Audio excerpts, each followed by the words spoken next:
Okay, and we're back for another play at Gauntlet 4. Just came from the fire tower where we got our heal ring here. Gonna save us a bit of trouble with our health. I think next I'm gonna head over to the earth tower for the ring we can get here. You can see we start at floor 10 in this tower rather than the first floor. Doesn't really make a whole lot of difference, we still have to make our way through the first 9 floors till we get to the dragon at the end. You can see the difficulty here is about the same as it was in the fire tower, and that'll be because you can really hit any of the towers you'd like in any order. The only difference in difficulty will come as you defeated the bosses at each tower. It kind of ups the difficulty at each one. And of course the castle at the end, which you can only access after the first 4 towers, will always kind of be the same difficulty. We'll run through here. We've cleared this half. And then we'll do the same thing on the other side.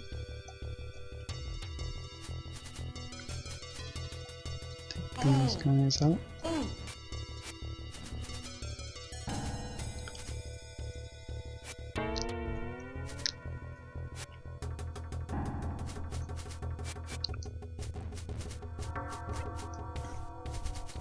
You can see it's usually the ghosts that I take the most damage from, because if you don't kill them fast enough, they'll run right into you.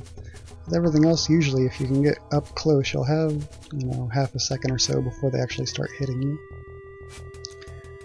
Ghosts, I do everything I can to take them out before they become trouble. Get those out. I need to get to that middle bit. You can see the special tiles in this tower are slow tiles that don't do a whole lot besides slow you down. We'll jump into this corner here using our little corner trick with our teleporters. There actually doesn't seem to be anything important here besides a little bit of food, some treasure.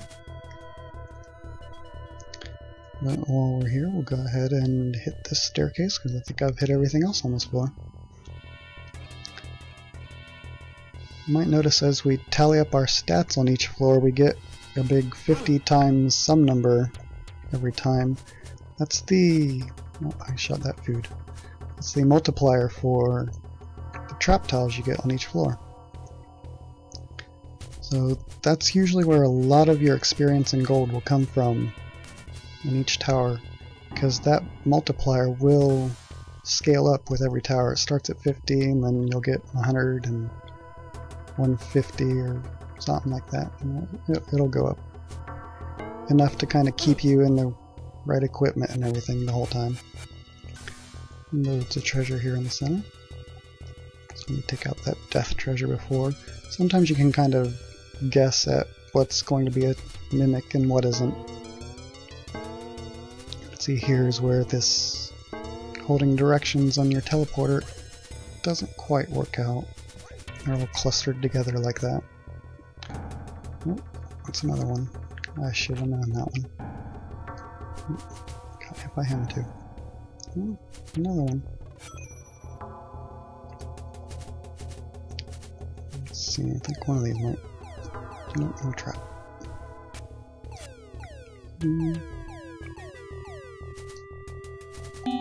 Oh, I shot the potion.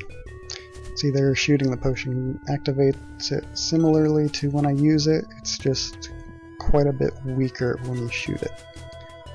And I'm not sure if you also get the same experience or anything from using it. I'm actually not even certain you get experience from death when you use the potion. There's a few things I haven't really tested a whole lot out in that regard. I think if we keep this up, we should be able to clear this floor as well without any trouble. Trying to do this run kind of as quickly as possible. There are obviously several ways you can get to each floor. Like, we could have gotten to the 9th floor from the 10th floor right there. But it doesn't always lead the same way, like the same route. You might find you'll end up with a dead end if you choose one route over another, which might lead you through all the trap tiles. Let's see, I think we've got everything, so we'll come this way. That one. We'll come this way, and one more generator. And the potion isn't strong enough to take them out yet. That's alright, they don't give me any experience anyway. You can see, got some useless doors here if you want to make some room in your inventory for any keys or potions. Let's see, I think I have this all cleared out now. I think we want to take this route to the 8th floor. See if I can raise any of my stats real quick. Raise shot power again. We'll notice later in the game we can only raise each stat 7 times. And if you manage to get all the best equipment and everything, and if you can manage to get enough experience, you can actually raise each stat to a total of 20. But a few of the stats are kind of really unnecessary to get that high. You can see here we might have some trouble if we do this wrong. We want to hold direction and get this trap over here as we teleport. I'll take care of that wall in the way. Come back this way for these ghosts. That demon generator. And we can really we want to get into this little alcove here. I'm going to open this up and we'll be able to teleport right into it. Now we've opened up this area.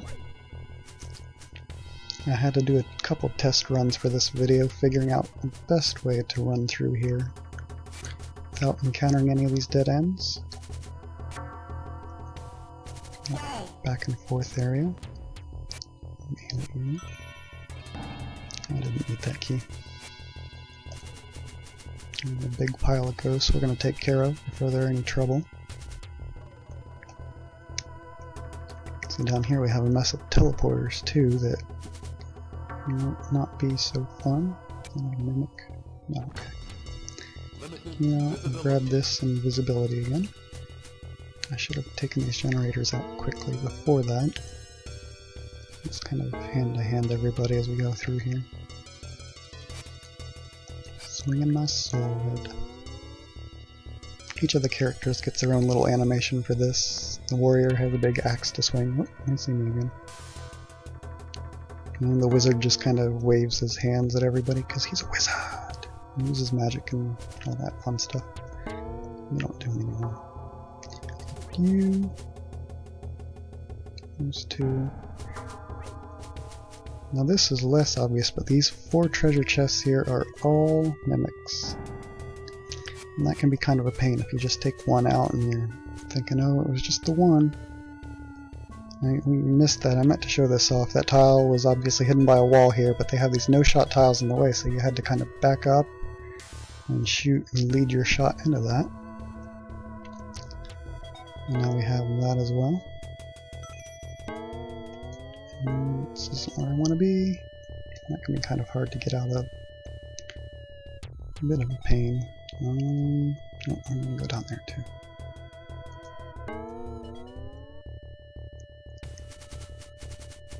Take these out. Some kind of mid-level sorcerers here. Tell they have kind of some bright coloring.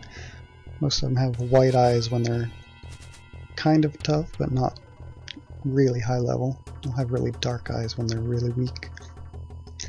And there we've cleared the 8th floor. Now I'm going to go back up this little spiral staircase area so I can soon access the hidden ring on this floor, or the 7th floor.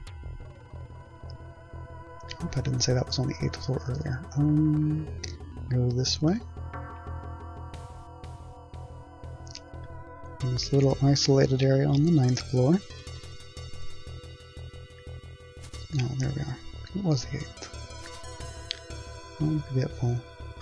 A long hallway of slow tiles. None of these corners have traps or anything in them. We've completely cleared this floor. And for our efforts, we get the float ring. We can go equip this.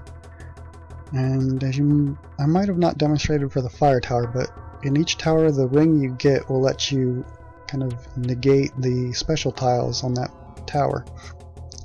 You can see we're kind of just floating above all these slow tiles. You might think that would work for any tile. You could just float over damaged tiles or anything else we come across, but it only works for the slow. The heal ring negates the damaged tiles. Each ring goes on and on like that. Now that I have this, we're going to go ahead and stop here. I'm going to go ahead and take the exit back to the hub. And in the next video, I'll either hit the water or wind tower. I'll put my heal ring back on. That's much more useful. Another thing I could demonstrate is the float ring. You can also turn that off with the A button. You'll walk like normal. You can see when it's on, you kind of have some sliding. With higher walking speed, that can get that'll get you in trouble sometimes. In the next video, we'll go to one of these towers and get the next ring. Let's see. We have enough for a sword as well. I'll buy that too. Alright, I'm going to stop here. We're going to save and come back next time for one of the last 2 rings. And I shall see you then. Bye.